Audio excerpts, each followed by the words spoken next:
Oh yeah, this part of the game.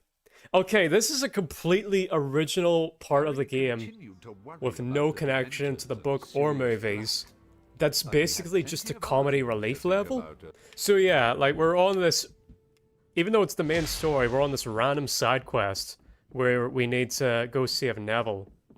And it's just like a little, like episode, like a little slice of life moments in the life of Harry Potter, and it's strangely charming. And there's actually a bit of interesting world building that we get to see. I'll show later on. And there are parts in this level and parts in this game that are genuinely funny. To save Neville from the ghoul. So yeah, here's the cool little bit of world building here. Look at this. Muggle studies is like barely mentioned in the books and the movies, but we actually get to see what the Muggle studies classroom looks like in this. And this is completely original to this game. And they made it into like a museum where this makes complete sense. Where they made a museum out of regular household objects that you would see in the Muggle world, like an old TV and a fireplace and things like that. Oh yeah, I love how they have like on a chalkboard a literal diagram. Oh, this is how they use the television. The TV, yeah, this is so cool. There's nothing like this in the books or in the films. This is something that the game devs came up with, and it's actually like good world building, and it makes sense, and like it has a cool aesthetic to it. And there's even a little detail of like, this is still very like dated technology. Like Harry Potter takes place in the 90s, and this is clearly like 60s or 70s. Yeah, 60s, 70s like stuff. They're clearly like behind the times. I love this level so much. This might be the peak of the game, actually. Actually, no, there's another level coming up. That might be the peak. Like, look at this! They got, like, museums of drums and, like, gramophones, and this is an organ, I guess. Wait, what does this, chalkboard say? Yeah, it's actually, each chalkboard is unique and tied to the items around it. The attention to detail in this is actually kind of crazy. Oh yeah, we have boss fights with household objects. I'm fighting guitars and violins and like just this type of stuff. Like the devs of this game really understood the project. This is the most Harry Potter thing that was not made by J.K. Rowling. Just leave me alone.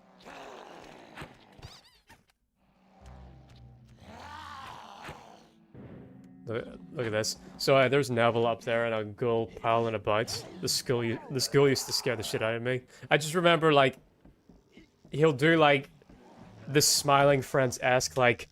Oh my god, there's Hangman. There's a description of how to play Hangman on the chalkboard. Yeah, and tic-tac-toe and hopscotch and Connect 4 and dominoes. Teach you how to play Muggle games. That's fucking awesome. Yeah. And also, let me just say this. The ghoul that's straight up just Asmongold, that ghoul. Yeah, he is kinda. And look at this. I love this cutscene.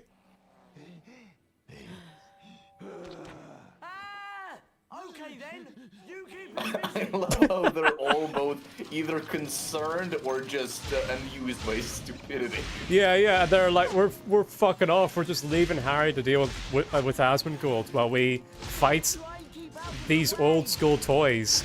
This level's awesome. And this whole level's supposed to be like Ron's level, where we're getting his one and only unique spell. And unfortunately, this is where the game gets a little not good, because we're about to run into the worst enemy of the game.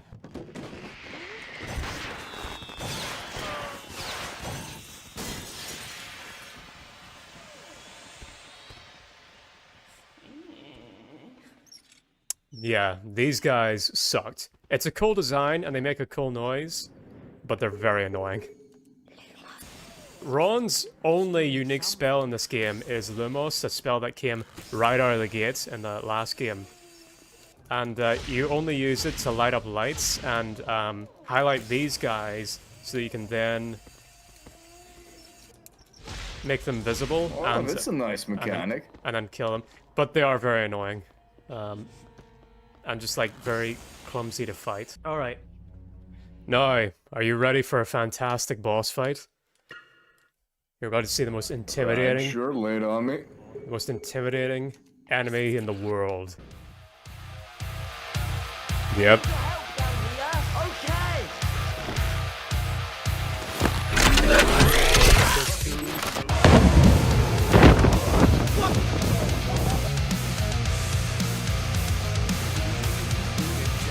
Is the Cybertruck really bulletproof? Let's find out. Awesome.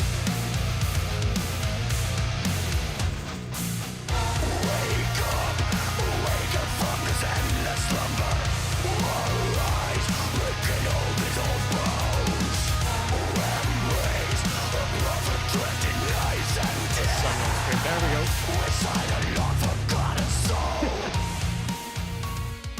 There we go. Blimey. Decapitated. Flawless victory.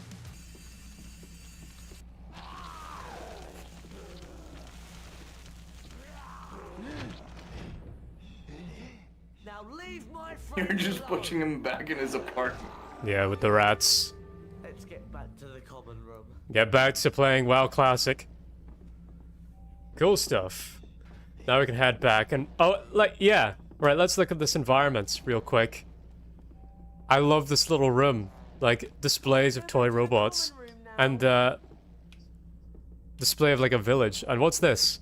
Old-fashioned toys? Skis? Cricket bats? What else we got? Teddies. Can we go Football. back now, please? Oh, let me look at these chalkboards. Is every chalkboard unique? Yeah, it is. Okay, teaching you how to play rock, paper, scissors. Poker. Dominoes. Conkers. I just want to go to Man, I bed. love playing Can we conkers. go Shut the now? fuck up, Neville. I'm looking at this cool environment. How slides and jungle gyms work. And monkey bars. And no wonder Mr. Weasley was asking Harry all these questions. Displays of planes. Oh, hey, an arcade and a piece and a computer. Ed, can we Neville's go not gonna shut the now? fuck up until we leave. Let's progress the game. No fun allowed. I should have left him with Asmongold. But yeah, aside from Neville's whining, what a wonderful level. History of Magic Classroom. Alright. Here we go. Time for a pretty cool lesson. Now, even right out of the gate, you can see what's coming up. No, shit's getting real if Harry's just going in it alone. Right. Yeah! Look at this. We got the Well of Souls from Hercules down at the bottom. What I particularly love about this dungeon is the clash between, it's almost got like a steampunk aesthetic to it, where it's,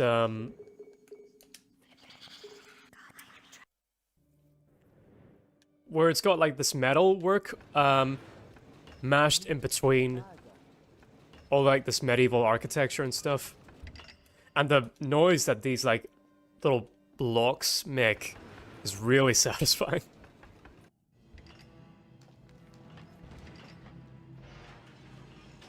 And then you got these. And these things that only show up in this section, where I use the, or show up earnestly in this section. I think there was one in the last part. But basically, I can use the carpet retracting spell to zip across these platforms. What's crazy is about how great this dungeon is. It's only 3 rooms long. Just this room, the main room that we're about to come up to, and then the final boss room. But wait, this next room's very special, as you're about to see. It's so simple, but it works really well.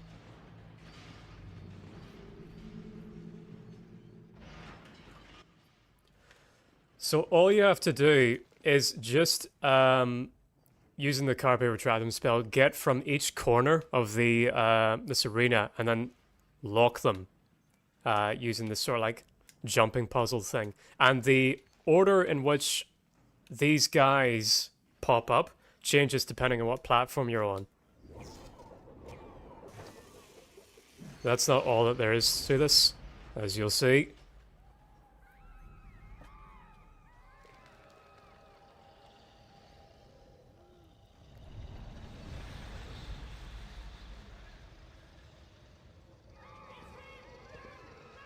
They throw in an unkillable enemy after you.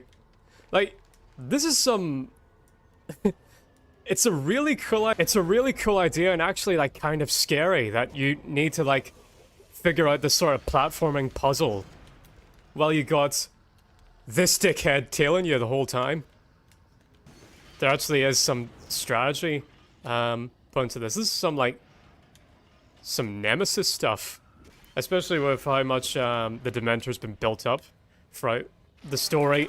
I think Zelda could learn a thing or two from this level, and also having a Nemesis-style enemy like this works a lot better here than it did in, say, some of the later Resident Evil games. Resident Evil 8, for example. And the sound design, too, is great, so you can hear Harry's parents screaming. And there's even, like, a cool little set-piece moments in this coming up later, if I remember right. Like, I had a fantasy about, like, Zelda doing a dungeon like this, where you'd have Link running around, but instead of a Dementor doing a puzzle like this, some kind of, like, cool platforming puzzle involving an item, but instead of having it being a Dementor, obviously you could use, what's the spider boss in Zelda called? Goma, I think it's called? It would, like... There have been a few attempts to try and make, in the Zelda games, to make Goma scary. So I think this would be a really great way to do it. To have Goma almost be like a horror boss. I think, this game and its level design is very underrated, and, more people should put it into some consideration when talking about cool levels from the PS2 era. Call me glazing, call me gassing it up. Oh shit! But I just think it's got some really great moments. Now, the only thing that might take it away and deflate it a bit is I think the puzzles all stay the same if I die, whereas I would have them all reset if I die, which would make the Dementor much more intimidating. And you're more eager to, like, sneak by if you can to get under it like this. Come on, Harry, go!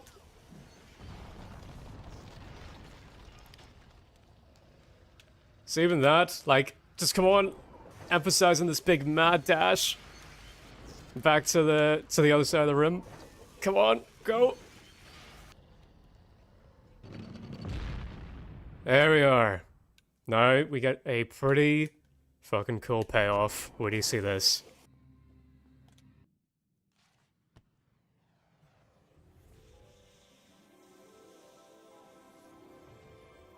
The most gassed up spell in the game. The Patronus spellbook. All this build up, all this foreshadowing, all the times you encounter this dickhead, finally gets some payoff.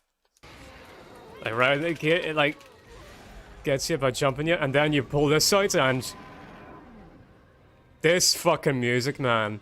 Listen to this.